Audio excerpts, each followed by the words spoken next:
आधी और जो बची है वो केवल भगवान के श्री चरणों में लग जाए। भगवान परीक्षित जी आगे बढ़े। सुदूर जंगल में जाते जाते एक ऋषि के आश्रम पर पहुंचे। तेजस्वी संत हैं, नाम है समीक ऋषि। समाधि में बैठे। राजा परीक्षित को प्यास लगी। महात्मा से बोले, महात्मा जल पिलाओ। मैं परीक्षित हूं, लेकिन मन की वृत्तियां उस संत की इतनी अंतर्मुखी हो गई थी कि उसे अपने देह का कोई भान नहीं था। अपनी समाधि में इस प्रकार लीन हो गया कि मेरे सामने कौन खड़ा है ये उनको कोई पहचान नहीं। अब राजा परीक्षित को लगा कि ये ढोंग कर रहा है, नाटक कर रहा है। डांटने लगे, अरे मैं राजा हूं यहाँ का, तुम्हारे सामने खड़ा हूं, पानी की याचना कर रहा हूं, तुम जलपान नहीं करा रहे हो। चारों ओर नजर घुमा करके देखा, मरा हुआ एक सर्प पड़ा था। सर्प लिया, ऋषि के गले में डाल दिया। गले में डाल करके अपने राज्य में आ गए, महल में आ गए। जैसे ही मुकुट को उतार करके रखा तो बुद्धि जहां से भ्रमित हुई थी वहीं पहुंची। ध्यान आया, ये मैंने क्या कर डाला, ये मुझसे क्या अपराध हो गया। अरे मैंने एक संत के गले में मरा हुआ सर्प डाल दिया, ये तो अपराध हो गया मुझसे। बड़े व्याकुल होने लगे। इतने में ऋषि के पुत्र श्रृंगी आए। श्रृंगी ने पिता के गले में मरा हुआ सर्प पड़ा देखा तो एकदम क्रोध में भड़क गए। ऋषि कुमार बालक खेल रहे थे, उनसे पूछा कि ये धृष्टता किसने की है। बच्चों ने कहा, राजा परीक्षित आए थे, पिता से पानी की याचना कर रहे थे, इनसे कोई जवाब न मिला तो मरा हुआ सर्प लिया, गले में डाल दिया। श्रृंगी ऋषि को इतना क्रोध आया, कमंडल में से जल लिया और श्राप दे दिया कि जिस परीक्षित को अपने राज्य पर राजा होने पर इतना गर्व है, लेकिन मैं श्राप देता हूं कि जिस सर्प को, जिस तक्षक सर्प को राजा ने मेरे पिता के गले में डाला है, आज के 7वें दिन उसके पूर्वज जो तक्षक हैं वो उसको आकर के डस लेंगे और अकाल मृत्यु हो जाएगी। बाणी रूपी बाण चला दिया। कुछ समय बाद बाणी रूपी बाण चला करके श्रृंगी ऋषि तो रोने लगे। थोड़ी देर बाद में जब ऋषि जगे, समाधि से उठे, बेटे को रोते देख करके पूछा, बेटा क्या बात है। श्रृंगी ऋषि बोले, पिताजी आप इतने धैर्यवान हो गए, अरे राजा आया आपके गले में सर्प डाल करके चला गया, आपको कुछ भान नहीं। कोई बात नहीं, राजा हैं, हम उनके नगर में रहते हैं, राज्य में रहते हैं, थोड़ा ऐसा लगा होगा कि मैं मजाक करूं तो मजाक में ये बातें हो गई होगी, लेकिन तुमको इतना क्रोध नहीं करना चाहिए। नहीं, मैंने ऐसा श्राप दिया है कि आज के 7वें दिन उसकी मृत्यु हो जाएगी। समीक ऋषि ने सुना, गौरमुख नाम के एक शिष्य को बुलाया और कहा कि ये काम करो, तुम जाओ, जाकर के राजा को इस सूचना को दो कि वो अपनी मृत्यु का कोई ना कोई उपाय सूझा लें, कोई मृत्यु का उपाय सोच लें, वो आज के 7वें दिन की मृत्यु हो जाएगी। गौरमुख नाम का शिष्य गया। तितिक्षयाम करुणयाम मैत्रा चाखुल्य जंतसो समत्वेनम च सर्वात्मा भगवान संप्रदीततः। शिष्य गया, जाकर के उसने बतलाया कि महाराज ऋषि ने आपको श्राप दिया है, 7वें दिन आपकी मृत्यु हो जाएगी और आप अपनी मृत्यु का उपाय सोच लें। पता चला राजा परीक्षित को उन्होंने तुरंत राजगद्दी पर जन्मेजय का राज्याभिषेक कर दिया, राजगद्दी पर बैठा दिया, राज्य कार्य पुत्र को सौंप दिया और पत्नी के पास आकर के बैठ गई। पत्नी बोली, इरावती ने कहा, राजन आज ये हस्तिनापुर नगरी आज क्यों सुंदर सज रही है, क्या बात है, कोई नया विशेष कारण है? नहीं। तो इतना सच क्यों रही है? तब परीक्षित कहते हैं, हे देवी, आज मैं तुम्हें दुनिया का सच बतलाता हूं। क्या सच है? तुम्हें दुनिया का आश्चर्य बताता हूं, और वो आश्चर्य आज तुमने आज तक नहीं सुना होगा। देवी बोली, कैसा आश्चर्य है? परीक्षित बोले, मैं अपनी छाती पर हाथ रख कर के कह सकता हूं देवी कि मैं 7 दिन से पहले मेरी मृत्यु नहीं होगी, 7 दिन से पहले मैं मर नहीं सकता, मेरी मृत्यु नहीं हो सकती है। और ऐसा कहना, इससे बड़ा आश्चर्य दुनिया में क्या होगा? क्योंकि हम भी तो यानी कि बड़े लंबे समय का चिंतन करते हैं, लेकिन भरोसा पल भर का नहीं है। परीक्षित ने बेटे को राजगद्दी पर अभिषिक्त करके और अपने ग्रह का त्याग कर दिया। चलते चलते गंगा के किनारे आ गए। परीक्षित ने राज्य का त्याग किया, एक लोटा भी साथ में नहीं लिया, सर्वस्व छोड़ दिया। पतित पावनी गंगा के किनारे एक वृक्ष के नीचे जाकर के बैठ गए। वहां समाधि में बैठ के 7 दिन, तो अब मुझे 7 दिन बाद तो मरना ही है, 7वें दिन तो मरना ही है, अब क्या चिंता करना। बड़े बड़े संतों को, महात्माओं को पता चला तो राजा परीक्षित के पास सभी आ गए, एकत्र हो गए।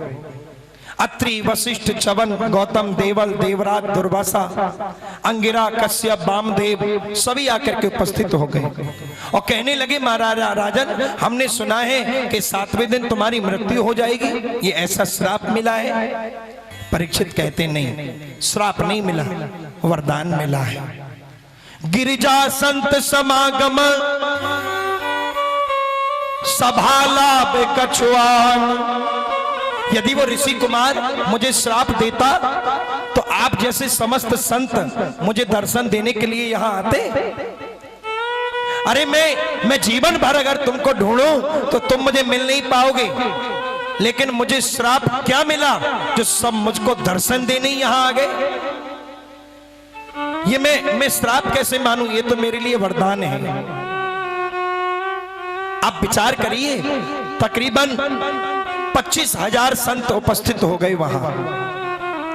परीक्षित की सभा में ब्रह्मा के पुत्र वशिष्ठ, वशिष्ठ के पुत्र शक्ति तो रही नहीं, पाराशर, पाराशर के पुत्र वेदव्यास जी, और ऐसे ऋषि बैठे हैं मार्कंडेय, जिनके जीवन में तो हजारों इंद्र बदल गए हैं। ऐसे ऐसे महान तपस्वी संत बैठे हैं, और एक महात्मा ऐसे जिनके जीवन में कई चतुर्युगियां बीत चुकी हैं, देवल। परीक्षित ने कहा, देखो मैं व्यर्थ की बातों में तो समय नष्ट नहीं करना चाहता, इसलिए केवल इतना बतलाइए कि 7 दिन में मरने वाले को मुक्ति का उपाय क्या है। के पास एक भी साधन नहीं है, कोई वस्त्र नहीं है, कोई सामान नहीं है। हम अगर यहाँ से वृंदावन जाएं तो बगल में ठेला लटका के ले जाते हैं, उसमें पानी की बोतल होगी, खाने पीने का सामान भी होगा। अब लोग कहते हैं, वैसे तो भक्त कहते हैं कि ब्रज रज में लिपट जाऊं और वृंदावन में वास करूं और वहीं मरूं, वहीं जीऊं, वहीं खाऊं, वहीं रहूं, और मरूं तो वहीं मर जाऊं। मरोगे कहां से जब घर से ही पोटरा बांध करके ले जा रहे हो तो लौटने का? भाई मन लगेगा कैसे जब घर से ही लौटने की व्यवस्था घर से ही लेकर के चल रहे हो, तो मन लगेगा कैसे? तो लौट करके आना है, तो पहले से मूड बना करके जा रहे हैं भाई, पहले से ही हम सोच करके जा रहे हैं कि हमें आना ही है, तो वहां मन लगेगा कैसे? वहां तो हमको भीड़ भाड़ और यही सब दिखाई देगा। तो सुखदेव कैसे हैं? जिनके नीलमणि जैसा चेहरा चमक रहा है। ऐसे सुखदेव जी महाराज का आगमन जब परीक्षित राजा की सभा में हुआ तो भीड़ होने लगी। ऐसा 2-4 हजार आदमी, ऐसा कोई सौम्य नहीं, ऐसा कोई रस नहीं। और जैसे ही 16 वर्ष का सुखदेव राजर्षि परीक्षित की सभा में जैसे ही पहुंचा, तो परीक्षित की सभा में सुखदेव जी के पिताजी, सुखदेव जी के बाबा, सुखदेव जी के पर बाबा, सब लंबी लंबी उम्र वाले, और 12 वर्ष के सूत जी भी विराजमान हैं। लेकिन जब 16 वर्ष के उम्र वाले, जब ये सुखदेव जी का आगमन हुआ, सभी खड़े हो गए हैं। एक बार मिलकर के कह दो, बोलिए सुखदेव जी महाराज की जय। सुखदेव जी परीक्षित से बोले, राजन मुक्ति मिल गई, मिल गई। राजा परीक्षित के हर्ष की कोई सीमा न रही, चरणों में गिर पड़े और हे राजन, मैं किन शब्दों में प्रशंसा करूं, वर्णन करूं। संतों ने इशारा कर दिया, ज्यादा बड़ाई मत करना, नहीं तो चले जाएंगे। आकर के विराजमान हुए, बैठे, सभी संतजन बैठे। राजा परीक्षित ने सुखदेव जी का पूजन किया और तुरंत उनसे प्रश्न कर दिया। बोले, महाराज आपके पदार्पण से मुझे परम आनंद मिला, लेकिन मैं एक ही प्रश्न करना चाहता हूं। अतः प्रपक्षामि सिद्धिदा योगिनां परमं गुरु पुरुष्यः यत्कार्य पिपक्षयो मानस्यो च सर्वथा। बोले, जल्दी मरने वाले को क्या करना चाहिए, उसका मुक्ति का उपाय क्या है? कितना संक्षिप्त प्रश्न है कि जल्दी मरने वाले को क्या करना चाहिए, यही कृपा करके बतलाओ। परीक्षित चाहते तो यह भी कह सकते थे, महाराज 7 दिन का श्राप मिला है, आप चाहो तो मेरी मृत्यु को टाल दो। तो सुखदेव जी टाल देते, लेकिन ये टालना समस्या का हल नहीं है। ये प्रश्न तो सारे संसार का प्रश्न है। परीक्षित ने तो संक्षिप्त प्रश्न किया है कि जल्दी मरने वाले को क्या करना चाहिए। सुखदेव जी इस बात को सुनकर के बहुत गदगद हो गए। कहने लगे, राजन जल्दी मरने वाले को तो एक ही काम करना चाहिए। क्या? तस्मात् भारतम सर्वात्मा भगवान ईश्वरो हरि श्रोतव्य कीर्तिव्यश्यम समृते शरणम गतः। जल्दी मरने वाले को तो एक ही उपाय है, एक ही काम करना चाहिए। श्वास श्वास पर कृष्ण भजः वृथा श्वास मत खोय, ना जाने या श्वास को फिर आव न होय। बोले, जो श्वास निकल गया वो लौट करके नहीं आएगा। इसलिए प्रत्येक परिस्थिति में चलते फिरते, उठते बैठते, रोते हंसते गाते, बोले खाते पीते, हर परिस्थिति में भगवान को याद रखिए। कर से कर्म करहु विधि नाना, मन राखहु जहाँ कृपा निधाना। बोले मन को भगवान के चरणों में बांध दो। ये मन ही तो बंधन का कारण है और मन ही मुक्ति का कारण है। राजा ने कहा, मन तो बड़ा चंचल है। जैसे अब सुबह सुबह पूजा होती है, तो पूजा ब्राह्मण लोग, आचार्य लोग कराएं, तो उन्होंने कहा यजमान से, भक्त से, चलो जल चढ़ाओ, चढ़ा दिया, चंदन लगाओ, लगा दिया, नैवेद्य चढ़ाओ, चढ़ा दिया, पुष्प चढ़ाओ, चढ़ा दिया, अक्षत चढ़ाओ, चढ़ा दिया, दक्षिणा चढ़ाओ, चढ़ा दिया। अब कहा मन चढ़ाओ। मन कैसे चढ़ेगा? मन तो नहीं चढ़ सकता है। हाँ, आपको अगर अब कहें कि मन चढ़ाओ तो मन चढ़ेगा नहीं, लेकिन कहो मन को वहां ले जाओ तो चला जाएगा। अर्जुन यही व्यथा कहते हैं गीता में कि प्रभु ये मन बड़ा चंचल है, आप बैठे हैं यहाँ, लेकिन मन पता नहीं कहाँ कहाँ है, मन पता नहीं कहाँ कहाँ है। अगर आपको कथा के बाद कोई काम हो तो आप उसका चिंतन यहीं बैठे बैठे कर सकते हो। उसका ऐसे करना है, उसका ऐसे करना है, उसका ऐसे करना है, वो पूरा हो जाएगा। परीक्षित कहते हैं महाराज गोविंद को चरणों में ये मन को चढ़ाऊं कैसे, लगाऊं कैसे। आचार्य सुखदेव कहते हैं राजन मन को वश में करना है तो जैसे कल बोला गया, जितासनो जित श्वासो जित संगे न जितेन्द्रिय स्थूले भगवते रूपो मन संधार ये दयो। बोले मन को जीतना है तो पहले आसन को जीत लो।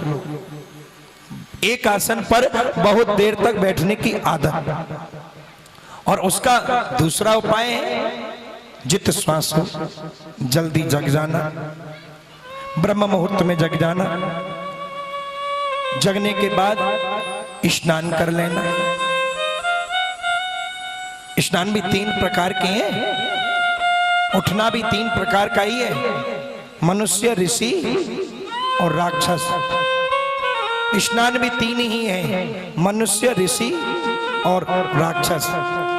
संत कहते हैं अगर ब्रह्म मुहूर्त में उठ जाएं, स्नान कर लें तो ऋषि स्नान, सूर्योदय से पहले जग जाएं, स्नान कर लें तो मनुष्य स्नान, और उसके बाद ये दोनों कर्म करे जाएं तो राक्षस स्नान। अब आप अपनी अपनी श्रेणी देख लेना। लेकिन सुखदेव कहते हैं जल्दी उठ करके स्नान करना, स्नान करने के पश्चात प्राणायाम करना, क्योंकि प्राणायाम करने से ब्रह्मरंध्र की शुद्धि होती है, मानसिक चिंताएं मिटती हैं, शरीर स्वस्थ रहता है। और फिर कहा भी है, संत लोग कहते हैं कराग्रे वसते लक्ष्मी कर मध्य च सरस्वती करमूले स्थितो ब्रह्मा प्रभाते कर दर्शनम। बोले जल्दी उठ करके और अपने हाथों को देखना, करों को देखना। अब बोले प्रभाते कर दर्शनम तो नहीं, कब दर्शनम है, क्योंकि जब सो जाए। आज तो सुबह सुबह कल जब मैं सोया तो एक ने मुझको सवेरे 5 बजे जगा दो सुबह, बोले चलो उठ जाओ, जो है नहाओ जल्दी और फिर रुद्राभिषेक शुरू करना है। लेकिन अब जगह तो तब आदत तो ऐसी है नहीं, आदत तो कफ दर्शनम की है, कर दर्शनम की तो है नहीं। लेकिन हमारा स्वभाव, हमारा व्यवहार, हमारी आदत ऐसी हो गई है जो हम उसको बदल ही नहीं पा रहे हैं। उसको बदलने को हम सोचते हैं तो कोई ना कोई आकर के उसमें बीच में हमारे में व्यवधान डाल ही देता है। लेकिन जल्दी जग करके प्राणायाम करना, स्नान करना, ब्रह्मरंध्र की शुद्धि हो जाना, और फिर विद्वान प्रेमी शास्त्रज्ञ जनों का संग होना, अच्छे लोगों का संग होना। संग सर्वात्मा तज्जो चैतन्य शक्यते रतो। बोले अच्छे विद्वान प्रेमी शास्त्रज्ञ जनों का संग होना, क्योंकि जब तक संग हमें जीवन में हमारे परिवर्तन लाने के लिए हमें संग की बड़ी जरूरत है। क्योंकि जो संस्कार या जो व्यवहार हम अपने घर में रह करके नहीं कर सकते, जितने हम संग रह करके करते हैं, संग का हमारे जीवन में बड़ा प्रभाव है। राजा ने कहा भगवान मान लो ये चारों कार्य हमने किए, जिता सनो जित संगो जित संगे न जितेंद्रिय, चारों को करने के बाद क्या मन की चंचलता समाप्त हो जाएगी, देहाभ्यास की निवृत्ति हो जाएगी? हाँ।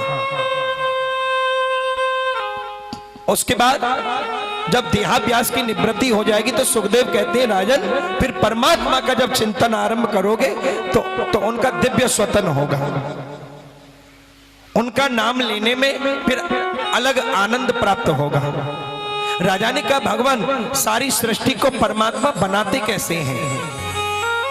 और जो उपदेश आप मुझे सुना रहे, इसको आपने भागवत धर्म कहा है।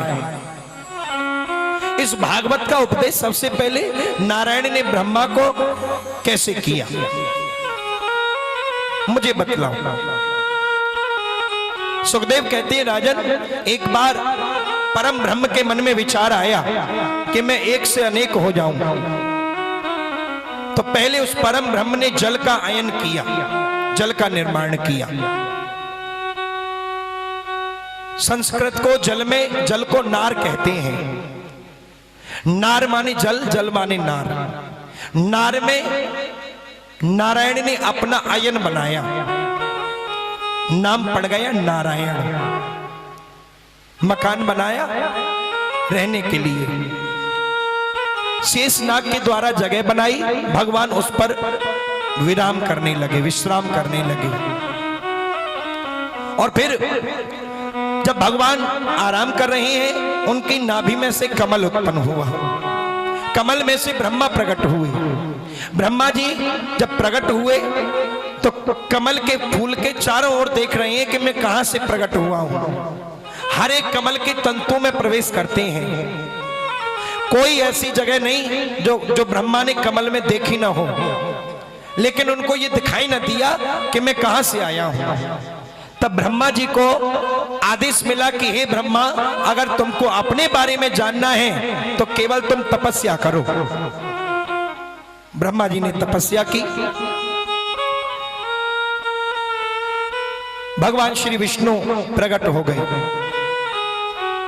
ब्रह्मा ने दर्शन किया और दर्शन होने के बाद में हाथ पकड़ करके ब्रह्मा का कहा कि हे ब्रह्मा, मैं तुम्हें आज से इस संसार में, इस दुनिया का विधाता बनाता हूं। जाओ, जाकर के सृष्टि का निर्माण करो। ब्रह्मा बोले, भगवान आप इतना बड़ा पद दे रहे हैं मुझको, लेकिन ये तो ठीक है, लेकिन पद जिसको मिल जाता है उसको अहंकार आ जाता है। अगर मुझे भी अहंकार आ जाएगा तो मैं क्या करना होगा, मैं क्या कर सकता हूं। तब भगवान कहते हैं कि मैं तुमको 4 श्लोक की भागवत सुना देता हूं। प्रभु ने 4 मंत्रों में ब्रह्मा जी को सारी भागवत का उपदेश कर दिया और कहा कि हे ब्रह्मा, सारी सृष्टि में मैं हूं, मेरे अतिरिक्त कोई नहीं है। पहले भी मैं हूं, बनने के बाद भी मैं हूं, और जब ये सृष्टि समाप्त हो जाएगी तब मैं ही रहूंगा। बिगड़ने के बाद भी मैं ही हूं। और फिर अगर आपको अहंकार आता है, दुनिया में पहले मैं ही हूं, इस बात को भूलना मत। संसार में जो चीज नहीं है फिर भी वो दिखाई देती है, और जो चीज होने पर भी दिखाई नहीं देती उससे मेरी माया समझो। यथा महंतान भूतानि भूतेष्वः शेखरम प्रभो प्रविष्टानि तथा ते सूनते वस्ममः। कहते कि पृथ्वी, जल, तेज, वायु, आकाश, इन 5 तत्वों से दुनिया बनती है। चींटी भी 5 तत्वों से है, कुत्ता भी 5 तत्वों से है, मनुष्य भी 5 तत्वों से है। लेकिन ये 5 तत्व हमारे शरीर के भीतर भी हैं और बाहर भी हैं। ऐसे ही मैं दुनिया में रहकर दुनिया में हूं, और दुनिया में रहकर दुनिया से अलग भी हूं। आत्मा के तत्वों को समझने वालों जिज्ञासुओं को यही समझ लेना चाहिए कि अनूप रूप से जो सर्वत्र विद्यमान है वही दिव्यात्मा है। भगवान ने कहा, विधाता, ये जो मैंने तुम्हें सुनाया है यही भागवत है। भगवान का, भागवत का अर्थ यही है, जो भगवान का जो है वो भगवान